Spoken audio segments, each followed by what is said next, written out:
So we've got our third race of the day then, not that far away, the Caterham 270Rs, all here in the assembly area. If you joined us yesterday, you'll know it was a pretty dramatic race for a couple of our championship contenders. Blair McConaughey behind me is the points leader arriving here at Croft, but had a really unfortunate issue yesterday, which Blair, unfortunately, has led to your first non-finish of the season. Just explain to us what happened. I'm glad you're giving me the chance to walk through that nightmare. It was at the chicane, and I would typically do a gear change between the two posts, and my mistake, I went for fourth, and somehow, maybe through jostling about, however it happened, I've never done it before or in testing, but I managed to get second. As soon as I lifted up the clutch, all the massive engine braking, I'm buzzing the engine, it just, because the car's already loaded up, all that engine braking rotated the car, and I just slammed straight into the tyre rack, took the front corner off, no steering from that point on. I'm just a sledge, and poor Harry behind, he had nowhere to go, didn't realise I was slowing down so fast, and unfortunately went over the back of me and got some damage himself. It was certainly a spectacular end to the race. It means you're starting at the back for this one then, so what's the game plan? I don't know how hard to go in the first lap. I'm going to see what the start's like, see if there's any places I can get, but I'm determined just to fight my way through the pack, gently fight my way through, and see how far I can get up. A top 5 would be fantastic, I think. Good damage limitation. Well, we wish you the best of luck. Let's see if we can get the thoughts of Harry then. Harry, Blair's just been explaining to us from his perspective what happened yesterday. Just really unfortunate. Yeah, really unlucky. These past couple of race weekends I've been taken out by others' mistakes, which is a bit annoying, but yeah, hopefully I can try and come up the field. I've got a bit of chassis damage, it's a bit twisted, so hopefully the handling's not too affected. But hopefully I can get in the top 10, I'll be pleased with that. Well, we'll let you get on with it then, Harry, because the cars are just about to be released. That was perfect timing, wasn't it? So Caterham 270R action here from the Croft circuit, about to get underway. Scott, keep an eye on these two. They're going to be charging through from the back of the grid.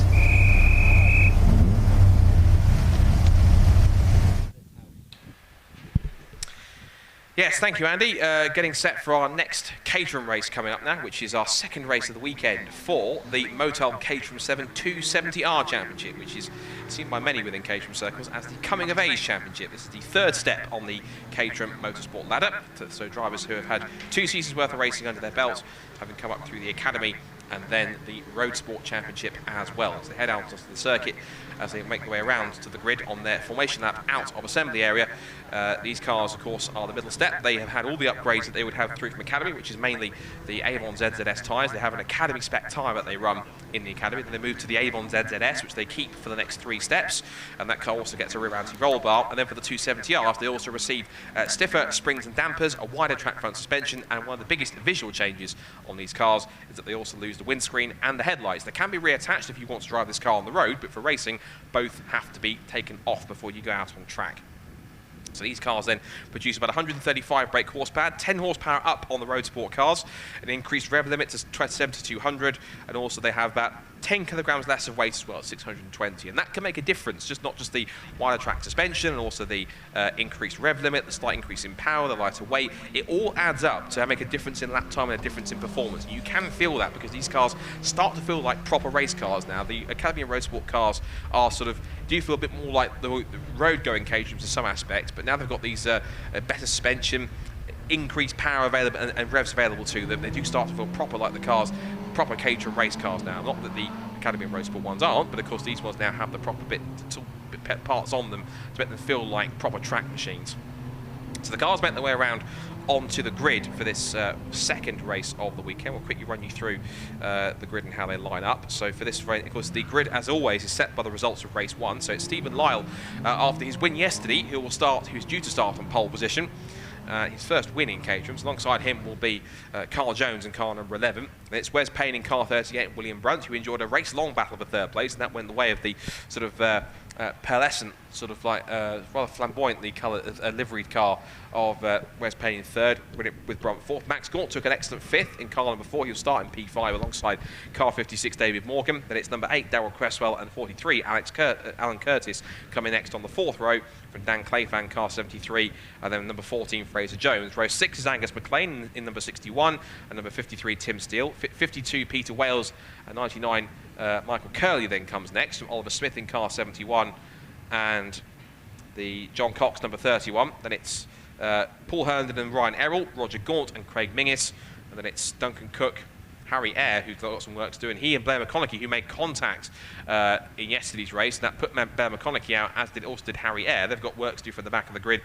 Blair McConaughey being the championship leader coming into the weekend, and has been for quite a while. He's got some definite effort to have to put in from 23rd on the grid. And then Richard Hall will be 24th and last on the 12th row to get this second race underway. So, after that incredible spectacle that the 310Rs put on earlier on, the 270Rs and co, they've got some ways to try and beat that. So, last couple of cars are in position. We wait for the green flag at the back of the field by one of our fantastic orange marshals.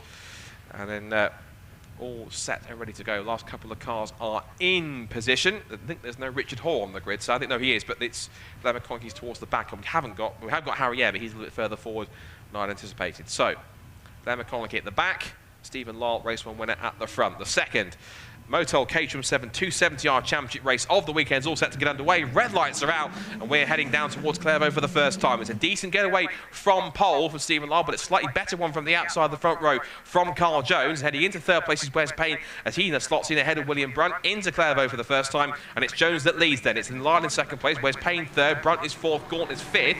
They're all going to wiggle their way through. We'll also keep an eye on the white car with the black nose at the back of the grid. That's Blair McConaughey. He won't stay there for very long as he turns out through Hawthorns onto the back straight for the first time. Everyone's getting through the S's nice and cleanly, nice and safely. All good so far. Onto the back straight they charge. And already it is side by side for the lead. We're looking at Tim Steele battling with Michael Curley. But for the leaders down towards Tarrant, will be wheel to wheel for position. And Stephen Lyle's got himself back in front. So Stephen Lyle then back into the lead off the start. A couple of battles further back as they scrabble for position mid-pack out of Tower. Now through Jim Clark S's, and here are the leaders. Lyle is back in front then from pole. He managed to squeeze back past the Tower corner. Carl Jones in second place in car 11 there, the black car with the green roll cage, and the Wes Payne car 38, which looks white from this distance, but it's actually kind of a pearlescent type sort of effect on that car for third. William Brunt fourth, and then fifth and sixth are together as they head out through the Sunny complex into the complex here for the first time. So Carl Jones putting Lyle under pressure already, but now he's having to fend off Wes Payne as they turn back in. As to Blair McConaughey, where's he got to on this first couple of laps? He has moved up too. He's going past, further back in the pack, past 31. So car 31 on the grid was John Cox. So he's got past the first 3 or 4 rows ahead of him. He's up to roughly roundabout. That's about 16th or 17th place already. So good progress made as Lyle leads the way across the end of the first lap. It's Carl Jones in second place, William Brunt in third. He's actually taken third place from Wes Payne. X in the final couple of corners. So Payne's back in front now and into fifth position has gone. I think that's Curtis Jones. So it's Fraser Jones. So Fraser Jones is now into fifth position. So the Joneses are now in second and fifth at this point in time. Max Gaunt's been shuffled down to sixth, although he's having a good scrap now with William Brunt at this point in time. Also watch out for Peter Wales in car 52. He's in the mix there. He's in the black car with the orange roll cage, challenging the Gulf-coloured car of William Brunt in front of him. And Max Gaunt in front is the blue car with the yellow roll cage. Diving down the outside position is Peter Wales. He takes another place away from Brunt, who's being shuffled down to the bottom of the top 10 quite quickly. He's now got the 43 of Alan Curtis in his sights, and behind him is Dan Clayfan. So all sorts going on towards the second half of the top 10. But for the leaders, it's still Lyle versus Jones at the front of the field on this second lap. It's another half-an-hour race, so 30 minutes for these Caterham 270Rs to circulate Croft Circuit here in North Yorkshire. There goes third and fourth. There's Payne, then Jones, Max Gaunt in fifth, sixth now for Peter Wales. Strong start for Peter, up in P6, seventh place for William Brunt. And it's Curtis, Clayfan and Errol to round out the top 10. Wind their way through complex for the first time. What about Blair McConaughey? Whereabouts is he? He is now, he's got past a couple more cars. He's now trying to work his way past. I'm watching Tim Steele just out the commentary box window. We're looking at our scrap now that's going on for fifth place downwards. Stephen Lyle on the first proper flying lap takes the fastest lap of the race on 34.755. So he's got the pace at the moment as they head down towards Clairvaux for the third time. So as for Blair McConaughey, he's now up into 14th place. So he's managed to work his way through, and even ahead of Harry Eyre, who is only made as high as 18th. So not as much progress as he would have wanted to have made. But as they come back through the first couple of corners, it's now still going to be Stephen Lyle trying to pull away. We're watching the battle for fifth. There's now Max Gaunt coming under threat from Peter Wales. Gets the good run off the court down the back straight towards Tower. He'll go down the outside. He's done this once. Looks to the outside again, and Max Gaunt lets him through.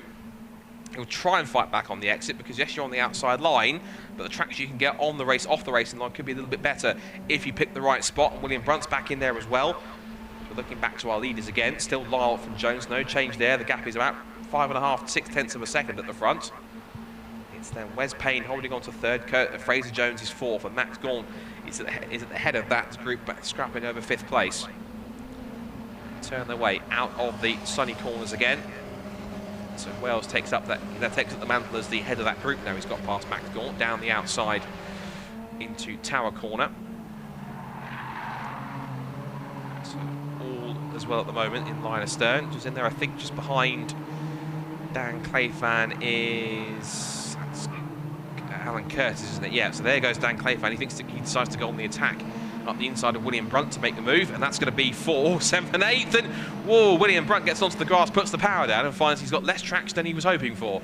And now he's got Alan Curtis to his inside line to charge past, lose him another spot. So sadly for William Brunt, he's now marching his way towards the back of the top 10, and the car that will catch him soon is going to be Blair McConaughey, because he just set the fastest lap of the race, 1:33.885. He is a full second faster at least than everyone else in the pack. So Blair McConaughey, if he can get himself to the front, I'll be very impressed. Speaking of the front, I can see the top 2 are quite close, but we're now watching still Alan Curtis fending off a resurgent William Brunt, who's trying to recover here as best he can. But of course, the fact he's got some very, very fast guys behind him trying to close him down will be certainly of immediate concern. We've got Ryan Errol and David Morgan not too far away, as also Blair McConaughey in 12th place. So watch out for him in car 34. Leaders then back out through Croft, that very fast right-hander, and then again into the complex of sunny in and sunny out. And into double right-hander, and back onto that short straight towards the complex again. So Wes Payne's trying to go with the top 2 here. And for 4th place now, it's going to be Fraser Jones ahead of... Well, they've changed around now, so Fraser Jones is up to 4th now, but he's being caught by Max Gaunt, who is back ahead of Peter Wales. So that's changed back around again. And then we should have Dan Clayfan, followed by Alan Curtis. Then we've got William Brunt. And also in there now, we've got Blair McConaughey just watching him on screen here in 12th place. He's just behind Ryan Errol in 10th in the green car, number 33. And David Morgan in the silver car with the black nose and the orange roll bar. That's David in 11th place. So Blair McConaughey's got the pace, but he needs to start picking off the cars in front of him that are now lapping on a similar pace to him at the moment. 4 laps in the books now. We've still got 23.5 minutes to go in this race. Thumping over the curves. That big bump on the apex of Kirkcliffe has been catching out so many drivers time after time. Now they come up through Hawthorns and into the S's once more. This is lap 5 now as they come back onto this back straight, and they charge down towards Tower once again. So the lead gap is about half a second between the top 2 at the moment, but there's plenty of battles going on mid-pack, so take our focus for a moment. Just keeping an eye out my commentary box window for our top 2. They're just going through Jim Clark S's now. They are nose to tail, and they have got Wes Payne not too far away from them as well. Here they are on screen, and here comes up the inside Carl Jones. He looked up the inside of Croft, but again, that wasn't really going to work, as given that such a high-speed corner. So he settles back into line as they turn him through Sunny in. Remains in the position through Sunny out, and Wes Payne's in there too. A little wide for Stephen Lahr, kicks up the dirt as he goes on the exit. You've got to be careful of those exit curves, because we've seen them smash off rear wings on these cars on more than one occasion. And look at that. Big move up the inside line for Carl Jones. They just about touch wheels. Super clean but tight racing. Wheel-to-wheel stuff through the complex and into the hairpin. Wes Payne fancies a piece of this too. He's looking to the outside to get the undercut exiting the hairpin. If he gets a good run here, which he does, he pulls alongside on the exit of Carl Jones, who was wide on the exit of the hairpin. Through to second base he goes. So a smart move there from Wes Payne. It all started really from Stephen Lahr running wide on the exit of Sunning out. Then the opportunity where Carl Jones went for it down the inside line. They went wheel-to-wheel into the complex. Little touch of wheels, but they was nice, clean, fair racing other than that. And then they were so focused on each other that Carl Jones was so looking too far ahead that when he looked to his left-hand side, he saw Wes Payne charging past him. I think that's Dan Clayfan there, as we saw we're going through the right-hander, with a bit of damage to the nose. So that won't be helping his aerodynamics, nor his cooling. Now there's yellow flags on the exit of Hawthorns, or there were at least, and there are still yellow flags there. For what reason, truthfully, I'm not sure, because I can't see a car that's pulled off. So, oh no, there is a car by the barriers. Forgive me, there is a car by the barriers. catch you is I think it might be John Cox in car 31 because his car's up against the barriers unless somebody else has stopped. And whether that's a legacy of that contact which I think Dan Clayfan's had on the front of that car, or whether it is Dan Clayfan's car, but the car's overheated due to the damage on the front end because the radiators are sat right at the front of these cars. So if you bump the nose too much, you can dislodge and damage the radiator. We saw that with Pete Walters earlier on in the 310R race, where the damage he sustained after contact in the lead group meant that he was forced to pull off and retire from the race with a non-score due to his car had been getting a little bit too hot.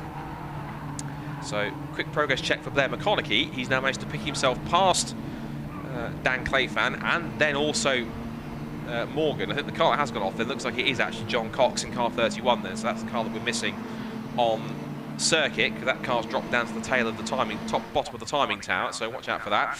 Lyle turns his way through with damage to the left rear then, so what if that little tap between himself and Carl Jones was what dislodged that left rear wing. Although that said, it did happen a couple of times to a couple of drivers where, because it's such a steep edge of the curb when you go over it on the exit of Sunny Out, it can damage, even throw off those rear wings if you're not too careful. Looking further back here, this is the 74, that is 73 Dan Clayfan battling with David Morgan. It's a good run, but despite the damaged front end on that car, it's got enough speed and enough momentum off the S's down the back straight in the toe, squeeze past on the inside line, and then Morgan will try and fight back. It is Clayfan's corner, and he slots into now 10th position. That's into a top 10 spot for Dan Clayfan. Meanwhile, leaders are back through Croft into the Sunny Complex, and Wes Payne is now the main pursuer of Stephen Lyle. Stephen Lyle, of course, became very close to his first win before yesterday at Brands Hatch when he was beaten to the flag on the run.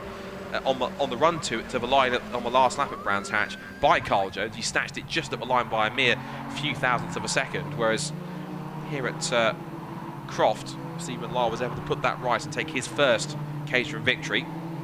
So there is on screen watching is Blair McConaughey. He has now got past Alan Curtis, so he's now up into 7th place. His next target will be P6, and that will be William Brunt. To be fair, the pace he's setting, looking at his last lap time, was a 34.568. He's lapping on leader pace because the leaders are doing 34.1s. Blair McConaughey then lowers the fastest lap time even further at 133.8. So he really is flying along at the moment, at least 3/10 quicker than the rest of the pack in front of him.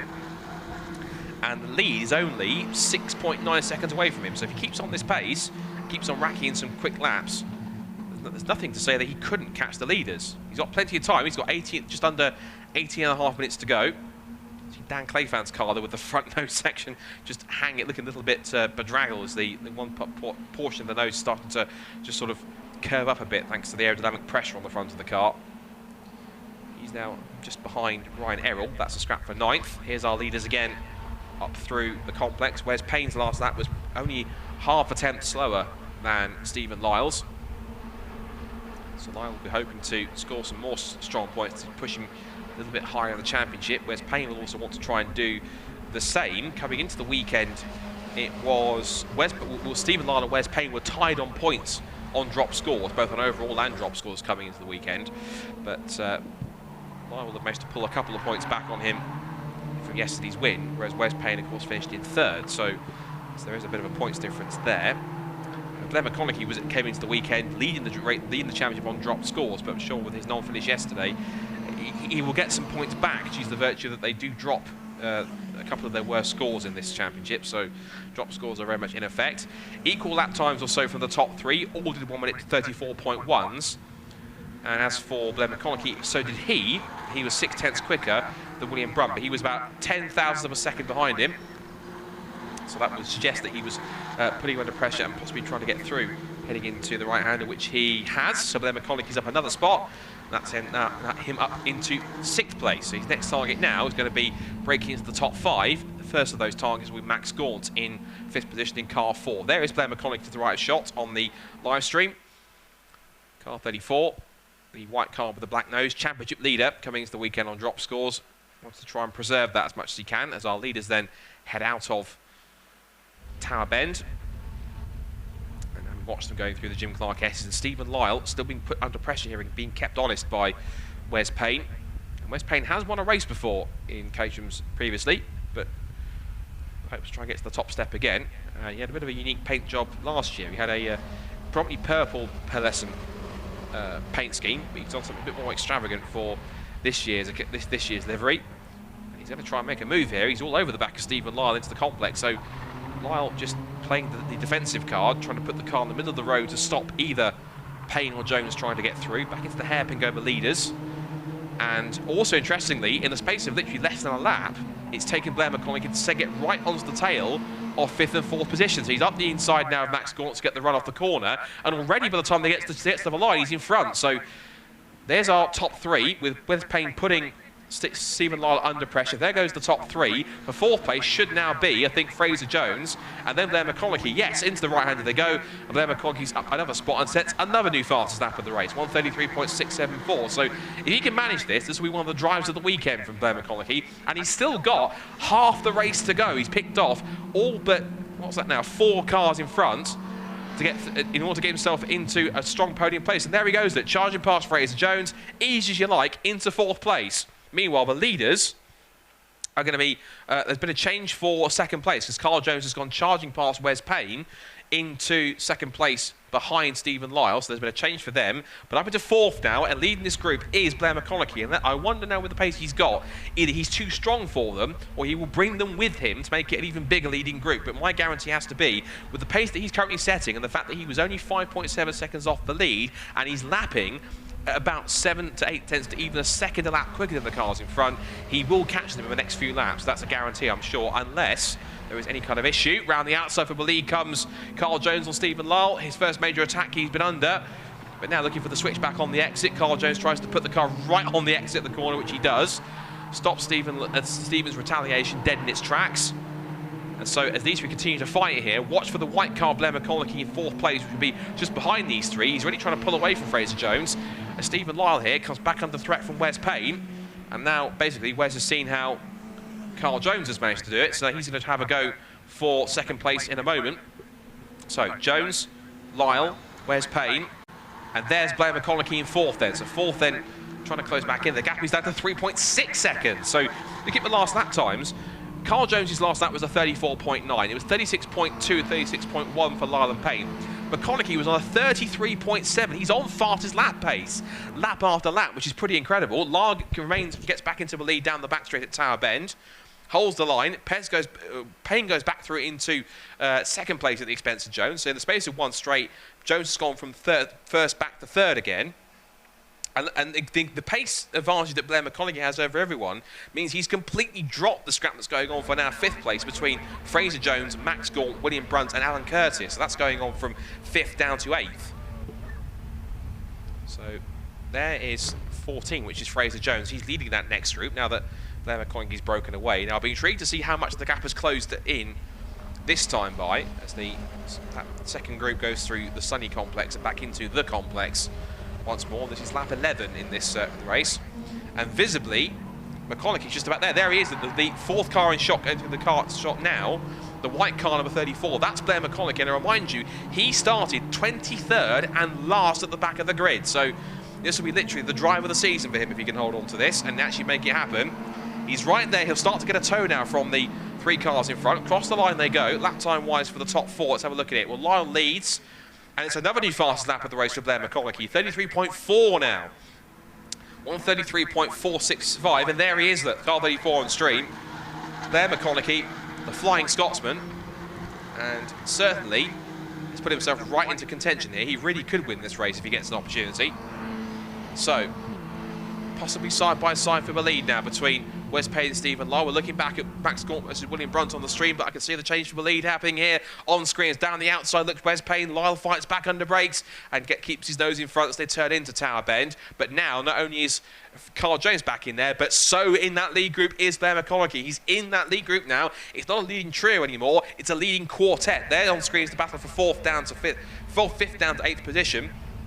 Here's Stephen Lyle, however, out through Croft. He's got a tiny gap, but just to his left on screen, if you're watching the live stream, this could be the cork in the bottle. Is he going to find a bit of a more challenging time here getting past these 3 cars, or can he pick them off one by one in order to get himself to the front and do a real back-to-front job?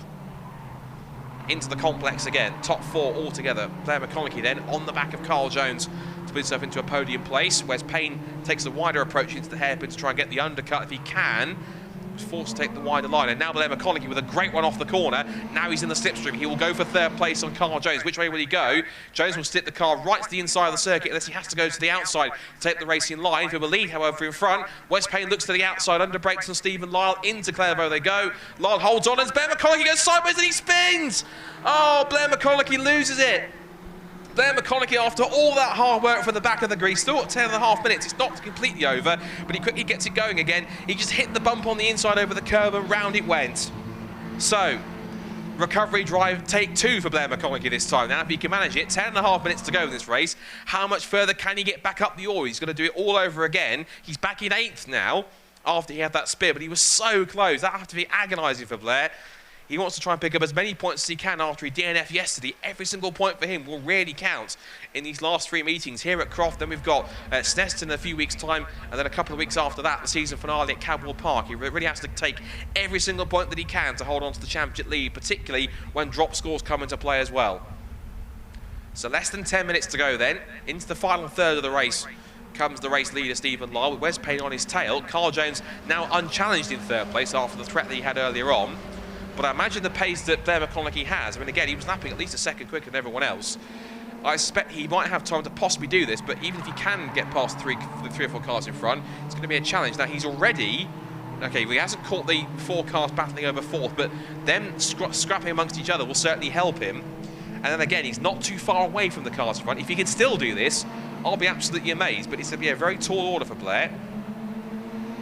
On screen, watching the cars for 4th down to 7th, battling away in that quartet. Leaders come back across the line with 9.25 minutes to go. So Lyle still leads. Payne in 2nd place. Carl Jones is 3rd. Fraser Jones is 4th, followed by Gaunt, Brunt and Curtis, and then the recovering Blair McConaughey in 8th.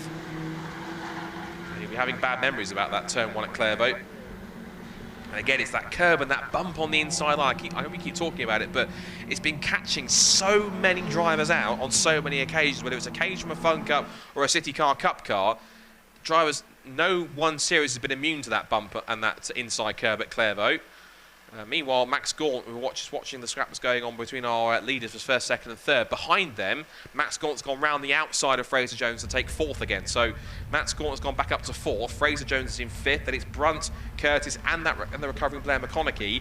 And he's not. And looking outside the window, going as they go out of the Jim Clark S and towards Barcroft, he hasn't caught back up to them. He's trying, but I think the fact that those 4 cars in that group battling for 4th down to 7th are in that big group and getting one big tow, it hasn't really helped him. He's getting close now, so maybe through some of the faster corners and the under brakes he's a bit stronger. But again, what he has to do now is really pick these cars off very quickly, one by one. They're going to go back into the complex, all 5 together now, because McConaughey's on the tail of that train for 4th position. And his tail will be up now, as he's going to try and pick them off as quick as he can, try and get back to these front 3 who are not too far away. Now, his first target is going to be Alan Curtis, but Curtis will be helped by the fact he's got a tow from William Brunt. So McConaughey will get a double tow down towards Clairvaux. Here they go. Top 3 again through the right-hander. Wait for 4th with the wide for Wes Payne on the exit of the right-hander at Clairvaux. Bumping over the curb was Max Gaunt. Through the dust on the camera, we're seeing Max Gaunt just holding on to the position. McConaughey still hasn't got past Alan Curtis, so he's still in 8th, but maybe down the back straight he might get a chance to pick off at least one of these cars in front. Not quite close enough, but we'll wait and see if he can make any headway here. And the 3 cars that are about to go into combat over 4th might well help him. So up the inside shoots Fraser Jones, and he has gone for the move. And Blair McConaughey, goodness me, that was off camera, but he took 2 cars diving last minute into Tower Bend. That was a superb overtake. It's a shame the cameras missed it, but still, massive dive up the inside from Blair McConaughey up at Tower Bend from nowhere, and caught both William Brunt and Alan Curtis completely off guard and went from 8th to 6th in one move. He is not hanging around. He wants to get back to these front runners as quick as he can, but he is running out of time. 6 3/4 minutes to go. Wes Payne holds on to 2nd place, still chasing down Stephen Lyle, who will go for his 2nd win of the weekend, of the season, and of his career in Caterham's. So they come back into the complex again, top 3 as they were. Now for the 4th place group, where's McConaughey? Well, he's got past now Fraser Jones. Now he's getting past Max Gaunt quickly. He'll try and get past as quick as he can, and he's not over, because if Blair McConaughey can get past Max Gaunt here with a good run off the corner, which looks like he has got in the slipstream, he's going to try and line him up here, and he's going to try and do what he tries to do to Carl Jones if we can get in the slipstream. Let's try and stick with this if we can. So battle for fourth is on then. Down towards Clairvaux, look to the inside line. And is he through? Looking at the commentary box window. Yes, he is. He's through this time by. So Max Gaunt lets Blair McConaughey slide back through. Now then, with less than 6 minutes, can he catch the top three again? Let's watch for Blair McConaughey, car 34, championship leader, the white car with the black nose and the black roll bars. Watch for him now in fourth place. He's now under attack from Max Gaunt, which is the last thing he needs to try and catch up to them. He might well have to try and defend here this time by. On the stream, Blair McConaughey then under threat from Max Gaunt again, who he's just passed into Clairvaux. But 5.5 minutes. Now the gap between now fourth and third is 5.3 seconds. That might be a bit too insurmountable for Blair McConaughey to try and get back past. And what's not helping him is he's under threat from Max Gaunt behind him, who's not leaving him alone now that he's passed him. So McConaughey's got to get his foot down here. He's going to have to put in some superhuman lap times to catch up to these guys, and even hope that the top three close back in again and start to fight, or he's hoped something happens between the top three in order to help them out. And what hasn't also helped this cause is that the top three all on that last lap set personal best. They were all 34.0s, the fastest of which by a fraction or so was Carl Jones. So the top three are back together again. That will help him a little bit, but even so, 5.3 seconds with only 4.75 minutes to go. That seems quite an impossible task, but nothing's too impossible. But Blair McConaughey will certainly give it a red hot go, but he'll be cursing himself for making that mistake when he tried to pass Carl Jones, just bumping the inside curb, and as a result of that, that is just where it really didn't work out. So up now towards Clairvaux again. What's the gap now? It's still 5.3 seconds. So his last lap was a 34.098. So he kind of, anytime he lost trying to battle with Max Gaunt, he's now managed to get it back by getting past Max and then putting in some quick lap time. So, but that gap is, looking visibly out of the commentary box window, looks a little bit too big. He needs the cars in front to really start to hold each other up. But if he can, he'll try as hard as he can to close back in. Watching on stream now, we've got William Brunt now battling away with Fraser Jones and Alan Curtis out through the right-hander, and Brunt gets a good run off the corner. Now side by side, looks one way then the other, but Fraser Jones is going to hold firm as he goes through the Jim Clark S's nose to tail. Look here, I think that's Max Gaunt who we're looking on stream now in 5th position behind McConaughey. I'm going to check his lap times. They're going to have, I think, possibly 3 more laps, I think, maybe. They might have time for 3 more, I think. Depending if they can cross the line before we get to about rest line, it's going to be close. Maybe 2 more laps, maybe 3 if they're quick enough. We'll have to wait and see what the timer says when they come through. Now, McConaughey has pulled away from Gaunt, but again, he's not catching the top 3 quick enough. Again, it's a case of what might have been. If he hadn't had that spin up at Clairvaux, he would have been in that mix, and certainly, I'm sure, would have been leading, and it would have had a gap on the 3 cars he's trying to chase down in these closing stages. He'll be kicking himself for that, but that's motor racing. Those sorts of things happen, and he is desperately trying his hardest to try and keep in the mix here. Blair McConaughey, then new fastest lap of the race, 33.2. He was basically a full second quicker than anyone else, but as try as he might, he'll need to try and take at least, 2 seconds a lap out of them in front to try to even get close enough to make an attack. More than 2 seconds per lap to try and get that done. That will rely on the top 3 holding each other up and just slowing each other down, but at the moment, they're still running at a pace that suggests they're not going to do that. It was a 34.1 for Lyle last time by, 34.3 for Wes Payne, 34.2 for Fraser Jones, and the 33.2, the new fastest lap of the race, as we mentioned, for Blair McConaughey. He's in no man's land now. He's got that gap to Max Gaunt, so he's not under threat from him anymore, not giving him a tow. But again, just not close enough to the leaders, who, as you watch now, are still pretty close for first and second. Now, if these 2 scrap on the last lap, it'll bring Carl Jones back into play, but of course it means, though, well, if a mistake like that, it'll certainly bring Wes Payne back into play. Stephen Lyle was a little wide on the apex, and look, it is bringing Carl Jones back into the mix. So a mistake there from Carl Jones on the first apex of Sunny Inn brought Wes Payne back into play, and because Wes Payne had to slow up to avoid getting to the back of him, it's brought Carl Jones right in the mix. So into the complex for the second to last time. McConaughey's there in the background if you're watching on the stream. It's the white car that flashed through the top of the shot, but again, he's just not closing in quick enough. He needs these guys to either really hold each other up on this last lap, or, not that we want to see it, something to happen between the 3 if they come together, but that's a big if. So onto the pit straight, 1 more lap to go then. Lap time wise, how are they looking? Well, it's Blair McConaughey across the line, and he does a 33.1. He is pushing like crazy 2.9 seconds is the gap now between himself and third place. He really is going for it, but it's going to be, I'm afraid, too little too late, I think. He'll have to settle for fourth off the podium, but again, credit where credit's due. One of the drives of the weekend so far. Just that one little block in his copybook in this race, having that spin at Clairvaux, but hats off to Blair, championship leader, driving essentially for not just a result, but essentially to keep his championship lead. He's doing ever so well to close back in. He'll get very close, but just not close enough to make that move. He managed to pull back 1.5 seconds on that last lap because the cars in front did 34.6s, 34.7s. He put in a 33.1 to get that fastest lap of the race. So leaders then up through Barcroft for the final time. Stephen Lyle's holding on and resisting that pressure from Wes Payne in second place. Carl Jones is still in third, but looks like Stephen Lyle with just a few corners to go will hold on for the moment unless Wes Payne's going to try and get him on the run out of the final hairpin. Carl Jones will stick close in second place, and what are Blair McConaughey's chances? What could have been. Wes Payne just looking to the outside. Might have a last opportunity to try and sweep around if he can, but Lyle again puts that car right in the middle of the road to stop any chance of Payne getting through. Out of the complex, into the hairpin for the final time. One last look for Wes. Can he get the undercut, exiting the left-hander? Turns to 180 degrees and back onto the pit straight. He will try and get in the slipstream, but it might not be enough. He'll close in, but it's going to be too late, and it will be a double here at Croft for Stephen Lyle in the 270R Championship. Stephen Lyle wins race 2 with a fantastic effort. Second place for Payne, third for Jones, for Blair McConaughey sets another new fastest lap of the race at the end of that, but unfortunately has to miss out on the podium by 1.6 seconds, but he will be absolutely gutted at missing out. But again, a proper drive from Blair McConaughey, and again, if you're around the circuit, please give them a round of applause. That was another brilliant race, particularly for Blair McConaughey as well, and the top three. Brilliant driving all around from everyone involved, and top-class racing from start to finish from all of them. Cross the line for the rest of the order. It's Max Gaunt in 5th, Fraser Jones picks up 6th, but it's Alan Curtis in 7th place. 8th place goes to William Brunt, 9th for Dan Clayfan, and 10th for David Morgan. And well, as a small consolation, at least Blair gets to overtake them on the slowing down lap. He got past Fraser Jones, but unfortunately, races forever, so it won't quite count towards the end. But again, he'll get just the personal satisfaction of getting past them on the road. Rest of the field comes through.